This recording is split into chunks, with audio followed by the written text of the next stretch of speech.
Harassment prevention made simple. Harassment is illegal and not tolerated in any workplace.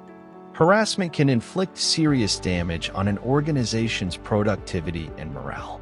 It causes absenteeism, employee turnover, depression, illness, embarrassment, humiliation, and individuals named in harassment complaints could lose their jobs, their reputations, and even their careers.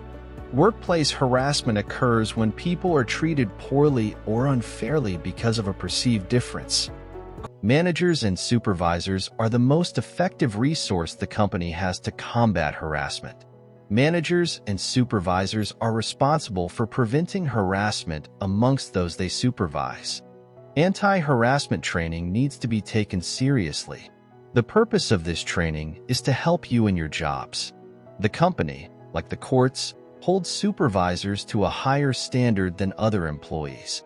There are business risks of engaging in or tolerating harassing behaviors.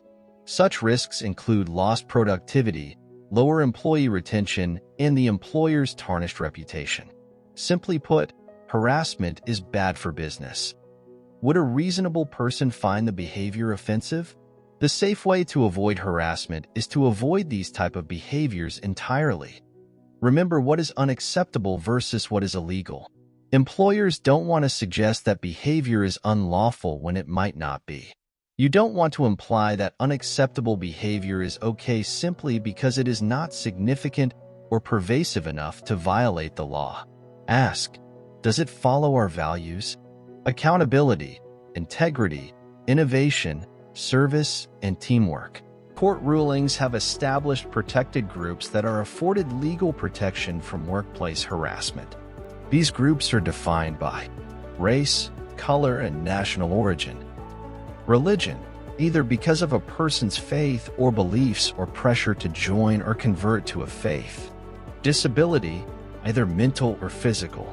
Family status, including marital status and pregnancy. Gender or sex. Age, for employees 40 and over. Genetic information. And sexual orientation. Gender identity. The U.S. EEOC interprets sexual orientation and gender identity to be protected under sex, and many court cases have backed up this interpretation. Additionally, a majority of states have laws protecting these classes specifically. However, sexual orientation and gender identity are not protected by name under federal law.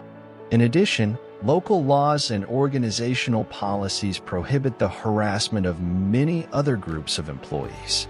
To put it simply, harassment of any type is unacceptable. There are two types of harassment: hostile environment and quid pro quo. Quid pro quo occurs when a manager or supervisor withholds or awards job benefits on the basis of sexual favors. This includes work assignments, hiring, termination, promotions, demotions, positive or negative performance reviews, any other job-related benefit. Enduring harassment as a condition of employment is another form of quid pro quo harassment. For instance, it's illegal for a warehouse manager to tell his employees that they will simply have to ignore culturally offensive comments from their coworkers because they are commonplace in blue-collar jobs. Another example would be, it would be unlawful for a restaurant supervisor to tell employees to put up with racial slurs from customers because it's part of the job of being a server. Just one incidence of quid pro quo harassment is illegal. Hostile environment harassment occurs when offensive conduct unreasonably interferes with an individual's work performance or creates an intimidating, hostile, or offensive working environment. In most cases, harassment must be continuous and unwanted to rise to the level of illegal harassment. However, while a single, isolated incident does not generally rise to the level of illegal harassment, severely inappropriate behavior, such as the touching of an intimate body part, can be illegal the first time it occurs. Inappropriate conduct can create a hostile work environment even if it's not directly targeted at the person making the harassment complaint. Harassment doesn't just happen between coworkers. Harassment also occurs between employees and individuals not directly employed by their organization. Individuals such as contractors, consultants, delivery persons, vendors, patients, customers. Harassment can occur anywhere that employees represent their organizations. This includes work parties, dinner with clients, conferences, trade shows, sales calls, charity events. The courts use the reasonable person standard when determining if offensive conduct is illegal. In other words, would a reasonable person find the behavior severe enough to create a hostile work environment? The fact is that most offensive behaviors, when they are continuous and unwanted, meet this standard. The safe way to avoid harassment is to avoid these behaviors entirely.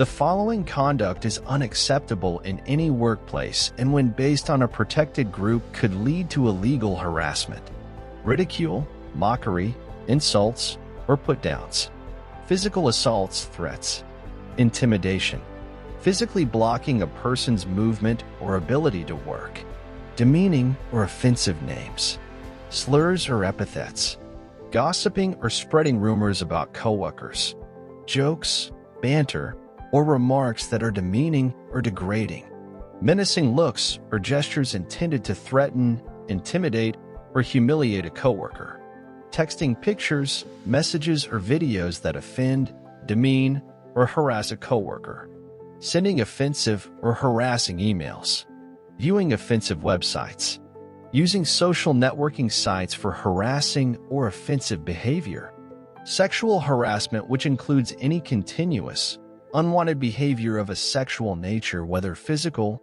visual, or verbal; disparaging comments about a person's job ability, such as "he is too old to understand technology"; inappropriate remarks or jokes about pregnancy, childbirth, or medical conditions related to pregnancy or childbirth; offensive gender-based comments or behaviors that demean people simply because of their gender, such as "a woman's place is in the kitchen, not the boardroom"; excluding or isolating coworkers from work-related activities and assignments because of a non-work-related reason, such as race, religion, gender, or sexual orientation; complaints; incidents of quid pro quo harassment and severely inappropriate actions, such as the touching of an intimate body part; threats, or intimidation must be reported immediately.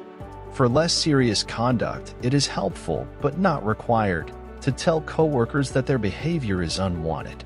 However, employees should report incidents of inappropriate behavior before they become severe or pervasive.